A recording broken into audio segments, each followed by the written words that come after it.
Shalom keluarga IBC, apa kabarnya? Saya berharap kita semua dalam keadaan baik-baik saja. Senang sekali hari ini kita bisa berjumpa bersama dalam ibadah kenaikan Kristus secara online di IBC Production. Nats Alkitab yang akan kita renungkan bersama dalam sesi firman Tuhan hari ini diambil dari Lukas 24 ayat 50 sampai dengan 53 dengan tema berkat kenaikan Kristus bagi kita yang akan dibawakan oleh Pendeta Markus Saliman Wangsa. Bagi Bapak atau Ibu, saudara-saudari yang rindu untuk didoakan, silahkan untuk mengirimkan permohonan doa dan ucapan syukur Anda ke nomor yang tertera di layar Anda. Mari siapkan diri kita untuk beribadah karena worship team sudah bersiap dalam melayani ibadah hari. Selamat beribadah, Tuhan Yesus memberkati.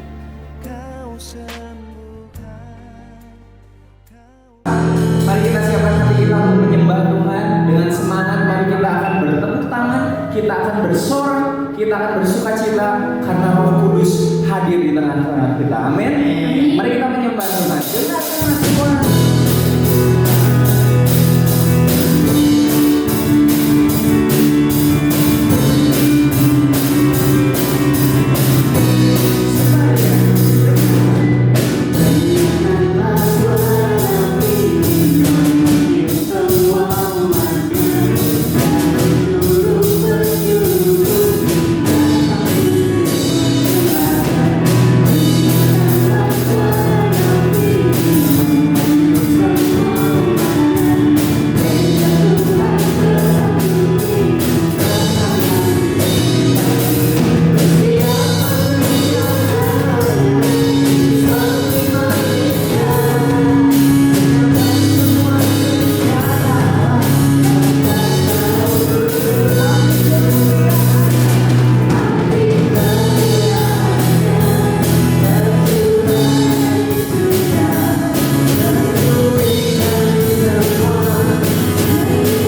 di tempat ini mengalirlah, oh Roh Kudus, di hidupku. Mengalirlah kuasa Roh Kudus, mengalirlah di tempat ini, mengalirlah, oh Roh Kudus, di hidupku. Mengalirlah, mengalirlah kuasa Roh Kudus, mengalirlah, mengalirlah di tempat ini, mengalirlah, oh Roh Kudus, di hidupku. Mengalirlah, mengalirlah kuasa Roh Kudus, mengalirlah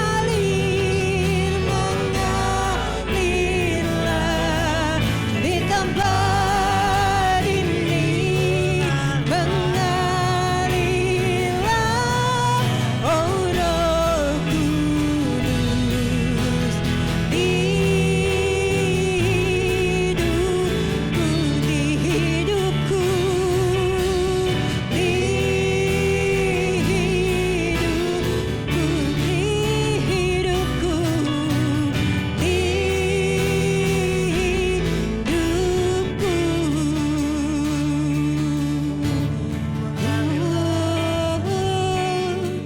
mengalirlah Tuhan, mengalirlah Roh Kudus, penuhi setiap kami, jamah setiap kami.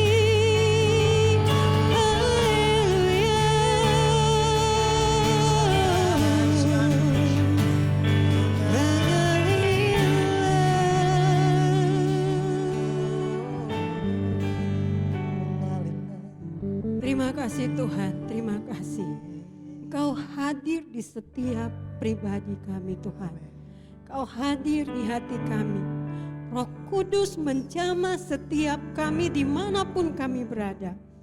Kami percaya pertolongan Tuhan melalui Roh Kudus akan membawa kami semakin lagi mengenal Engkau, semakin lagi untuk terus rindu untuk menyembah Engkau, Allah yang dahsyat, Allah yang luar biasa, yang memenuhi setiap kami. Dan pada pagi hari ini kami percaya kebenaran firman Tuhan akan memerdekakan kami dan memateraikan firman-Mu di dalam setiap hati kami. Berfirmanlah Tuhan, terpujilah Engkau, dalam nama Tuhan Yesus kami berdoa. Amin.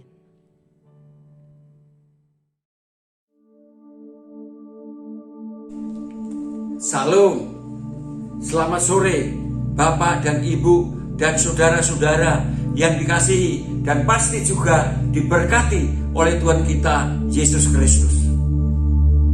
Selamat berjumpa dalam ibadah kenaikan Kristus pada sore hari ini.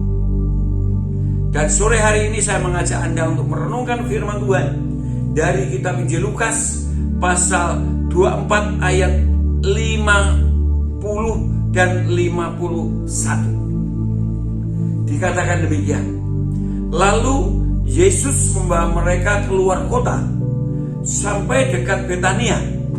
Di situ ia mengangkat tangannya dan memberkati mereka. Dan ketika ia sedang memberkati mereka, ia berpisah dari mereka dan terangkat ke surga.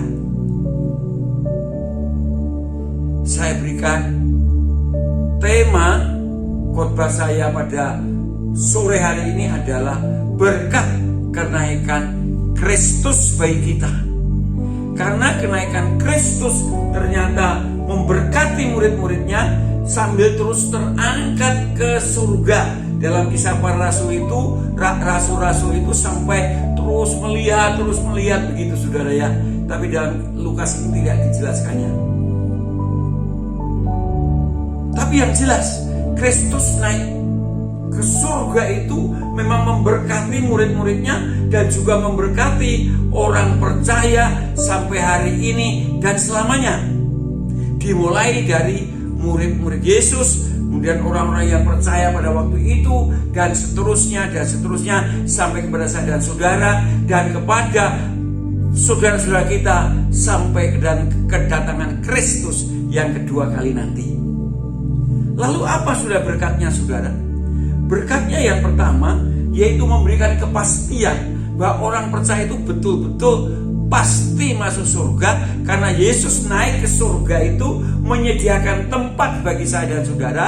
Dan setelah tempat itu ada, maka saya dan saudara nanti ketika kita mati itu dijemput oleh Allah dan akan ditempatkan di mana yang sudah disediakan oleh Yesus itu. Seperti yang dikatakan dalam Injil Yohanes pasal 14 ayat 1 sampai yang keempat, sampai ketiga atau bahkan keempat. Demikian, janganlah gelisah hatimu, percayalah kepada Allah, percayalah juga kepadaku. Di rumah Bapakku banyak tempat tinggal. Jika tidak demikian, tentu aku mengatakannya kepadamu, sebab aku pergi ke situ untuk menyediakan tempat bagimu. Dan apabila aku telah pergi ke situ dan telah menyediakan tempat bagimu, aku akan datang kembali dan membawa kamu ke tempatku, supaya di tempat di mana aku berada, kamu pun berada. Kepastian saudara, Yesus bukan hanya ngomong saja bahwa dia akan pergi kepada Bapa, menyediakan tempat, dan nantinya akan menjemput saya dan saudara. Yesus bukan hanya ngomong, tapi membuktikan, yaitu dia betul-betul naik ke surga, menyediakan tempat bagi orang percaya dari murid-murid Yesus dulu sampai sekarang dan selamanya. Sehingga kalau saya dan saudara mati itu dijemput oleh Allah saja.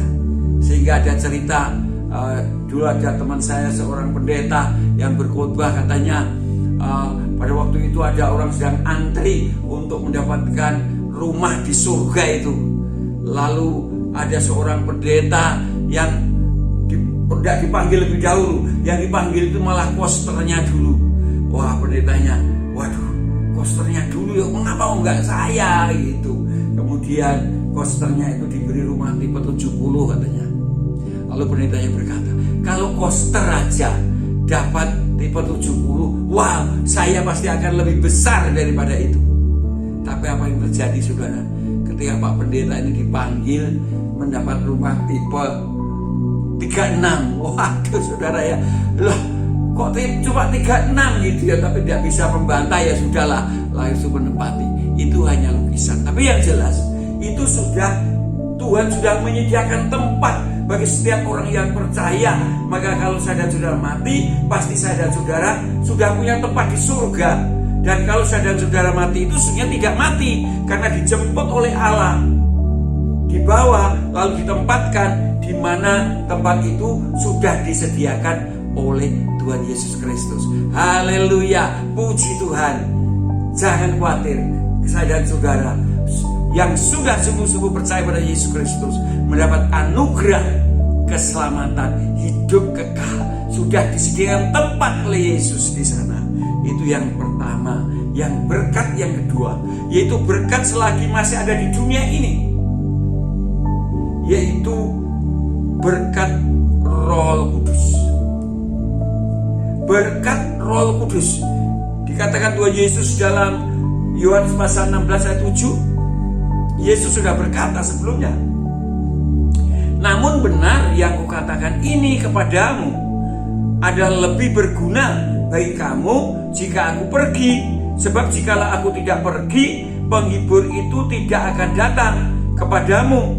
Tetapi jikalau aku pergi, aku akan mengutus dia kepadamu.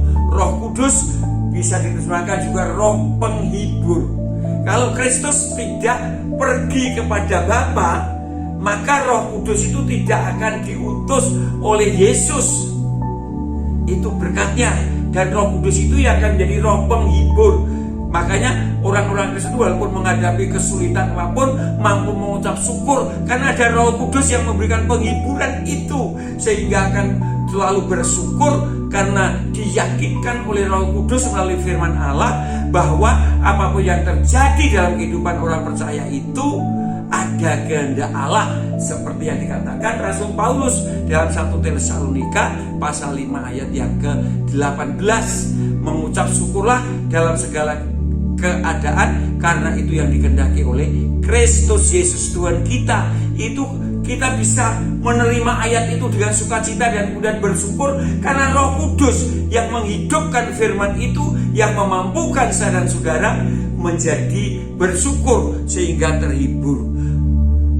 Dan bukan hanya menghibur saja, tapi juga menjadi penolong. Yesus juga sudah berkata kepada murid-muridnya dalam Injil Yohanes pasal 14 ayat 16, Aku akan minta kepada Bapakku dan Ia akan memberikan kepadamu seorang penolong yang lain, supaya Ia menyertai kamu selama-lamanya. Bukannya menghibur saja, tapi Dia berkata, nanti akan minta kepada Bapa kalau aku sudah di surga, minta kepada Bapa untuk mengirimkan kepada kamu roh yang menjadi penolong. Roh Kudus akan menjadi penolong bagi kamu dan akan menyertai kamu selama-lamanya. Mengapa saudara? Dalam hidup ini kita banyak menghadapi masalah sehingga perlu Roh Kudus campur tangan menolong saya dan saudara. Dan Roh Kudus itu dikatakan akan terus menyertai kita selama-lamanya. Haleluya, haleluya, luar biasa. Kita ada Roh Kudus yang menyertai kita senantiasa. Dan Roh Kudus itu juga roh kebenaran yang menyertai kita dan diam dalam kehidupan kita. Itu juga sudah dikatakan oleh Tuhan Yesus di dalam Injil Yohanes pasal 14 ayat yang ke-17 yang mengatakan, yaitu roh kebenaran. Dunia tidak dapat menerima dia. Dia tidak bisa. Orang yang belum percaya Yesus tidak bisa ya. Sebab dunia tidak melihat dia dan tidak mengenal dia. Tapi saudara-saudara dengan iman mengenal Roh Kudus. Dengan iman kita mengenal Roh Kudus. Tetapi kamu mengenal dia ya. Sebab ia menyertai kamu dan diam dalam kamu. Itu sebab Paulus berkata kepada orang Kristen di Korintus, diingatkan, tidak tahukah kamu bahwa tubuhmu itu adalah bait Roh Kudus. Ini luar biasa saudara. Roh Kudus itu, tubuh kita itu menjadi bait Roh Kudus, di mana Roh Kudus akan terus menolong roh kita, menolong hidup kita, menghibur ketika kita menghadapi banyak tantangan ya. Dan akan memimpin kita dalam hidup yang benar karena Dia adalah roh kebenaran. Dan roh itu juga memberikan kuasa saudara. Memberi kuasa seperti yang dikatakan dalam Kisah Para Rasul pasal 1:8. Ini sangat terkenal ya. Yang dikatakan, tetapi kamu akan menerima kuasa kalau Roh Kudus turun ke atas kamu, dan kamu akan menjadi saksiku di Yerusalem dan di seluruh Yudea dan Samaria dan sampai ke ujung bumi. Roh Kudus itu akan memberikan kuasa saudara, supaya kita menjadi saksi. Kuasa itu dinyatakan melalui karunia. Karena kuasa itu akan dinyatakan sesuai dengan kebutuhan orang percaya, kebutuhan para pelayan Tuhan akan mendapat penyataan karunia Roh Kudus, merupakan kuasa yang dahsyat, yang luar biasa. Karunia apa saja saudara?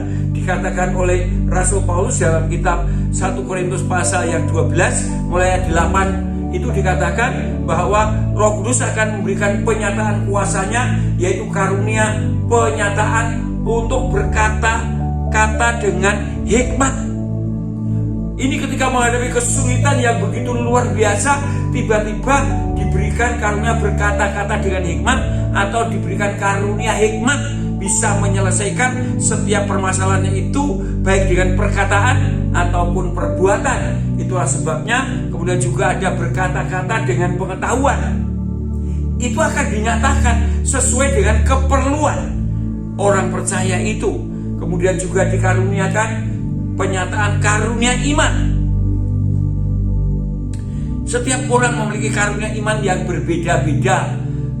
Walaupun sama iman tapi berbeda-beda. Ada orang yang diberikan karunia iman itu begitu besar sampai orang melihat mana mungkin.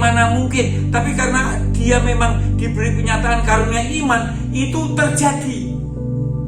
Karena itu datangnya dari Allah. Datangnya dari Allah. Itu karunia iman. Dan kemudian juga karunia menyembuhkan. Ada orang yang diberikan penyataan karunia menyembuhkan orang sakit. Saya pernah juga mendapat penyataan itu, saudara. Saya masih baru menjadi orang Kristen pada waktu itu. Lalu saya melayani sendirian karena saya ditugasi oleh pendeta saya melayani sebuah pos. Lalu ada orang sakit. Wah, saudara, tidak pengalaman itu ya, tapi minta didoakan. Dan orang di desa itu sangat mengharapkan, seolah-olah saya seperti dukun. Padahal bukan, saudara ya. Memang daerah itu banyak sekali dukun.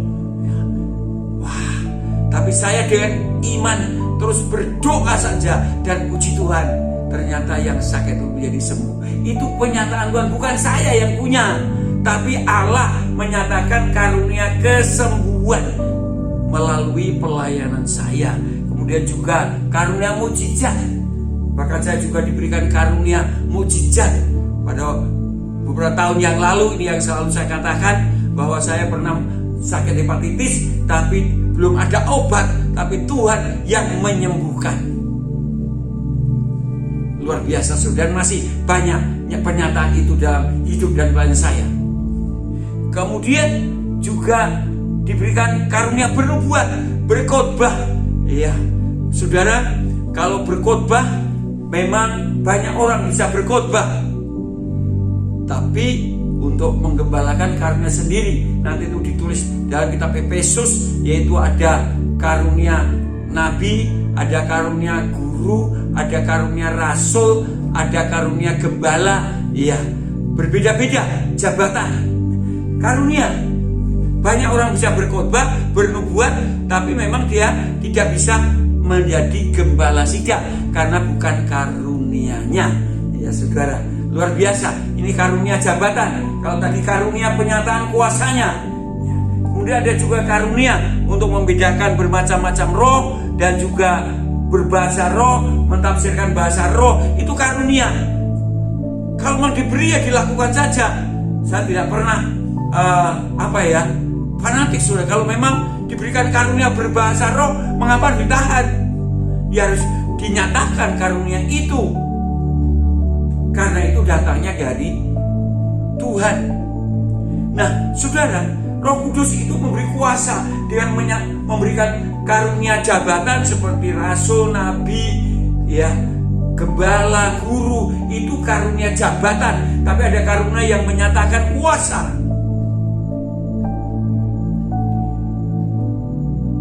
Dan kemudian Roh Kudus itu akan menjadikan orang percaya itu memiliki buah Roh Kudus yang ditulis dalam kitab Galatia pasal yang ke 5 ayat 22-23 itu ya. Buah Roh Kudus itu kasih, sukacita, damai sejahtera, kemurahan, kebaikan, kesetiaan, ya, kemurahan, kelemah lembutan, penguasaan diri. Itu nyata dan itu berbeda, saudara. Maka perbuatan baik yang karena Roh Kudus itu berbeda dengan yang tidak Roh Kudus. Damai sejahtera yang dari Roh Kudus itu damai sejahtera dalam segala keadaan, sukacita dalam segala keadaan, kan itu buah Roh Kudus. Kasih, mengasihi, itu bisa mengasihi bukan karena kita lebih, tapi karena memang itu kasih buah Roh. Dan perbuatan baik orang yang dari buah, yang karena buah Roh dan karena bukan buah Roh itu berbeda.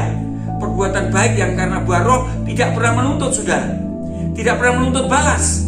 Tapi yang perbuatan baik yang tidak dari Roh itu kebanyakan selalu mengharapkan balasan. Enggak, saudara.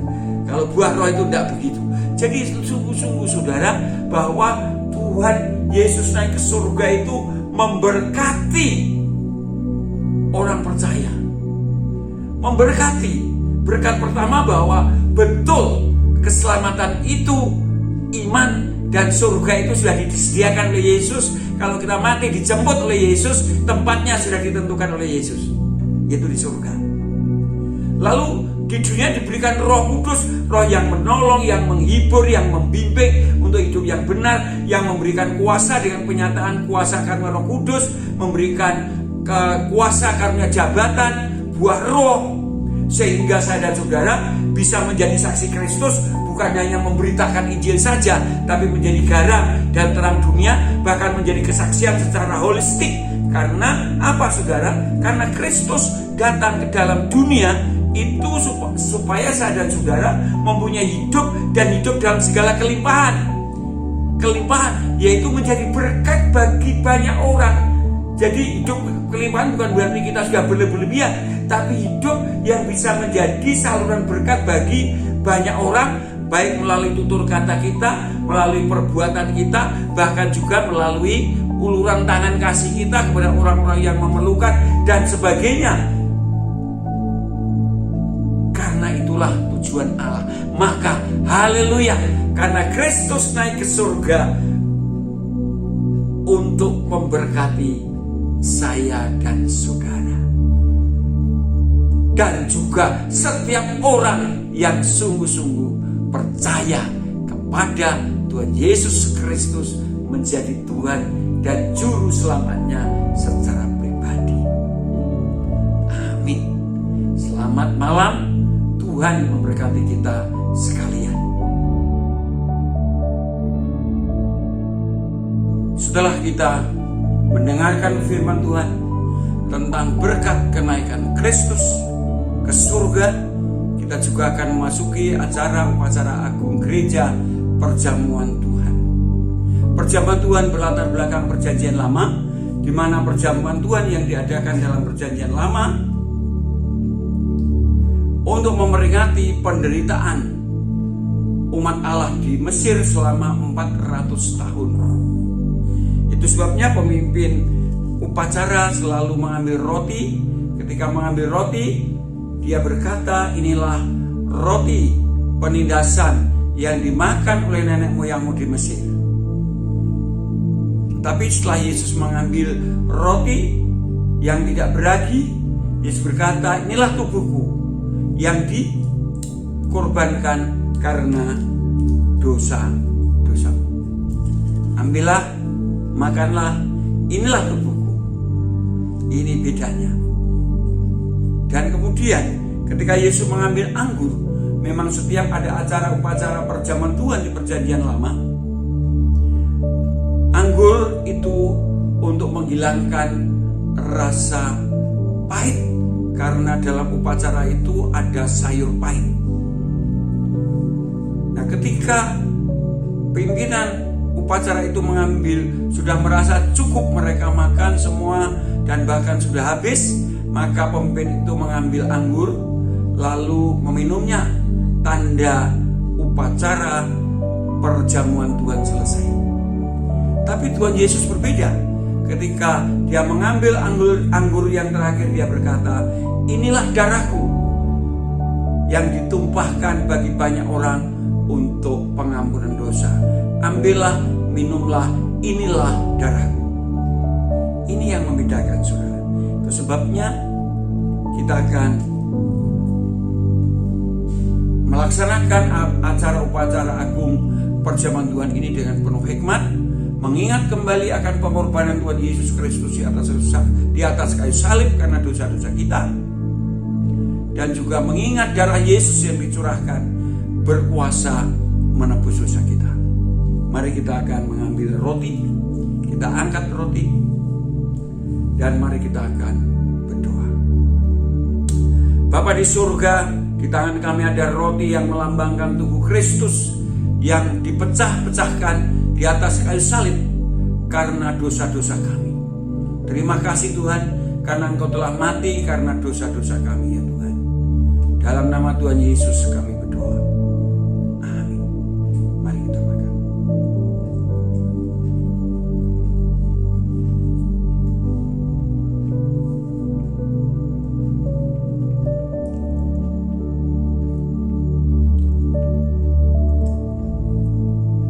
Mari kita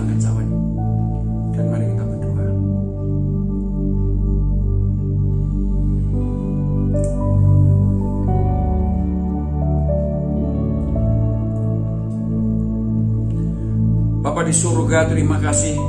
Di tangan kami ada cawan yang berisi anggur, yang melambangkan darah anak tunggal Bapa Tuhan Yesus Kristus, yang dikorbankan di atas kayu salib karena dosa-dosa kami. Dan melalui darahnya yang tercurah, kami mendapat pengampunan dosa. Terima kasih Bapa, terima kasih. Terima kasih Tuhan Yesus Kristus yang sudah berkorban karena dosa-dosa kami. Biarlah kami selalu mengingat pengorbanan-Mu, dan kami akan semakin taat dan setia padamu, sehingga kami boleh menjadi alat-Mu selagi kami masih hidup di muka bumi ini. Terima kasih Tuhan. Dalam nama Tuhan Yesus kami berdoa. Amin. Mari kita minum.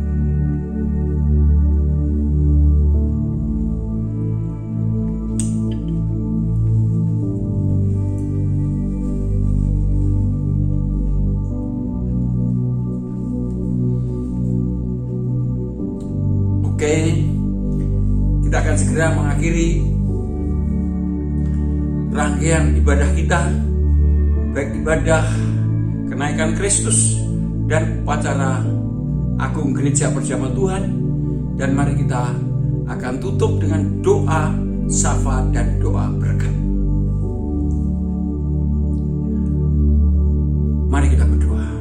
Bapa yang di surga, terima kasih Engkau sudah memimpin rangkaian acara ibadah kenaikan Kristus yang sudah terjadi 2000 tahun yang lalu. Dan juga kami boleh menyelenggarakan acara upacara Agung Gereja Perjamuan Tuhan. Terima kasih Tuhan.